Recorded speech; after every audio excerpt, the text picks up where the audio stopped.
Good morning बेटा। आज हम देखेंगे मी नदी बोलती। मी नदी बोलती। पेज नंबर 27 निकालो। पेज नंबर 27 निकालो। उसके बाद में हाथ में पेन लो और पहले अपन देखते हैं चित्र, और चित्र के बाद में उसका करते हैं रीडिंग। कल हमने क्या देखे थे?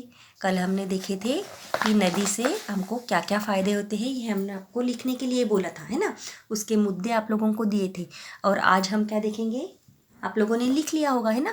किसी ने भी वीडियो में डाला नहीं है कि आपने लिखे कि नहीं लिखे, तो अगर नहीं लिखा है तो आपको फिर से लिखना है, ठीक है। तो आज हम क्या देखने वाले हैं? मी नदी बोलते. तर इथे काय आहे? कशाचं चित्र आहे हे?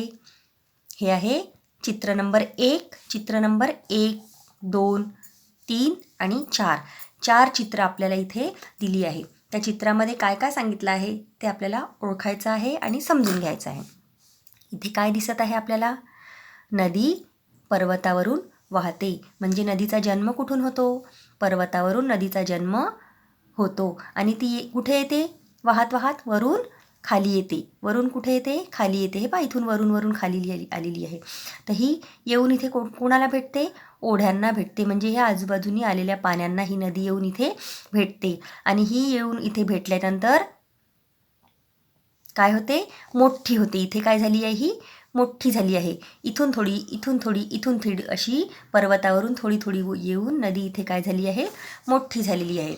तसंच नंतर दुसऱ्या चित्रामध्ये पहा काय दिसतं आहे. ही मोठी नदी आहे. ह्या मोठ्या नदीवर काय बांधलेलं आहे? धरण बांधलेलं आहे. पाणी नदीचं अडवलेलं आहे. नदीचं पाणी काय झालं आहे? अडवलेलं आहे. आणि पाण्यावर काय तयार झाली आहे? वीज तयार झाली आहे. इथे एक विजेचा खांबा तुम्हाला इथे दिसतोय. यावरून आपल्याला लक्षात येते की पाण्यापासून काय तयार होते? वीज तयार होते. पाण्यापासून काय चालतात? कारखाने चालतात. हे इथे कारखाने दिलेले आहे ना, हे कारखाने. पाण्यावर काय चालतात? कारखाने चालतात. त्याच्यानंतर शेतीला पाणी द्यायसाठी कशाचा वापर केला जातो? पंपाचा वापर केला जातो. इथे पंप दाखवलेला आहे. दिसला तुम्हाला पंप? आणि त्यानंतर पिण्यासाठी पण नदीच्या पाण्याचा उपयोग केला जातो. पिण्यासाठी पण नदीच्या पाण्याचा उपयोग केला जातो. या चित्र 2मध्ये आपल्याला हे दाखवलं आहे. त्यानंतर आपल्याला पहा तिसऱ्या चित्रामध्ये काय दाखवलेलं आहे. तिसऱ्या चित्रामध्ये दाखवलेलं आहे उंच कड्यावरून नदी खाली वाहत आहे. उंच डोंगरावरून नदी काय होत आहे? खाली वाहत आहे. धबधबा, हम जो बाहर पिकनिक को जाते हैं तो हम धबधबे देखने जाते हैं कि नहीं, तो ऊपर से नदी धबधबे के रूप में नीचे बहती है. तो वो बहुत अच्छा दिखने में, निसर्गरम्य वातावरण तिथे वाटते. छान वातावरण तिथे वाटते. त्यानंतर चौथ्या चित्रामध्ये काय दाखवलेलं आहे? ऊपर से नदी बहते हुए नीचे आती है और फिर नीचे कैसे हो जाती है? उसका पात्र बड़ा हो जाता है और बहुत सुंदर तरीके से वह धीरे धीरे धीरे धीरे आगे आगे बढ़ते जाती है. और नदी के बाजू में बड़े बड़े पेड़ रहते हैं, मैदान रहता है, उसके बाद में घर रहते हैं. और नदी के पानी का उपयोग किस किस प्रकार से किस किस लोगों को होता है, यह आपको इस चित्र में बताया गया है. ठीक है.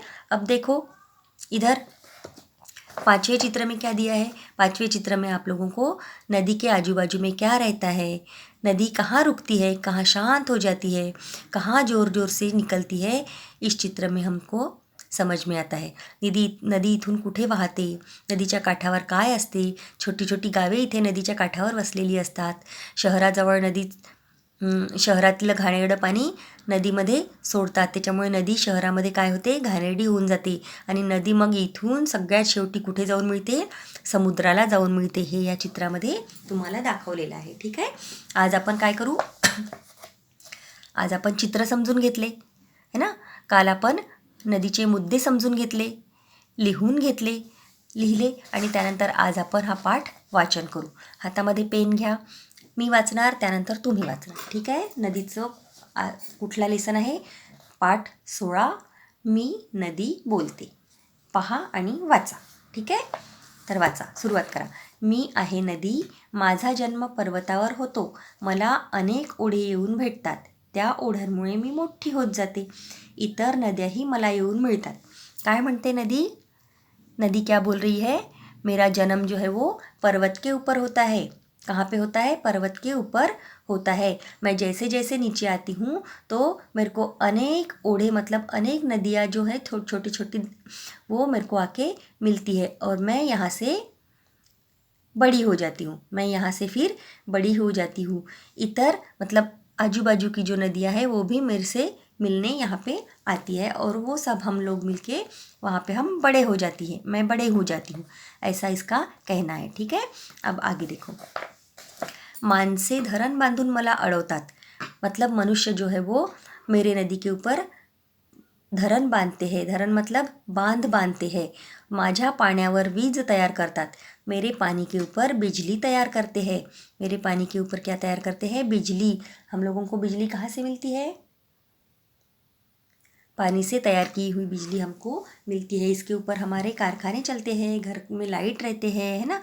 हम इतर सारे काम बिजली के बिना नहीं कर सकते। वो हमको कहाँ से मिलती है? पाणी से ही मिलती है।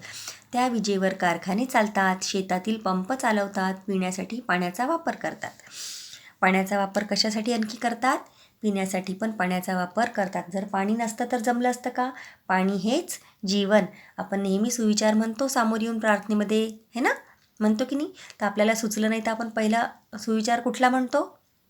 अपने को अगर समझा नहीं तो अपन आते बराबर कौन सा सुविचार बोल देते हैं अगर अपने को ध्यान में नहीं आया तो?